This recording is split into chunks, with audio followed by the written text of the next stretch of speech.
Alle 2:20 circa della notte i vigili del fuoco dei distaccamenti di Tolmezzo e Cercivento sono intervenuti con il supporto del funzionario di guardia della sede centrale di Udine a Cercivento per un incendio al secondo piano di una palazzina di 2 piani più mansarda.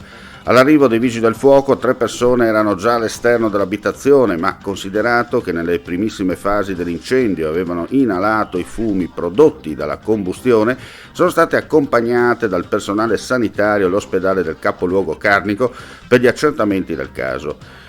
I vigili hanno verificato che all'interno dell'abitazione non vi fossero altre persone e hanno provveduto a spegnere l'incendio. L'intervento ha evitato che le fiamme si propagassero al tetto in legno e alle abitazioni attigue. Terminate le operazioni di spegnimento, hanno provveduto alla bonifica delle parti bruciate e alla messa in sicurezza dell'alloggio, che al momento risulta inagibile.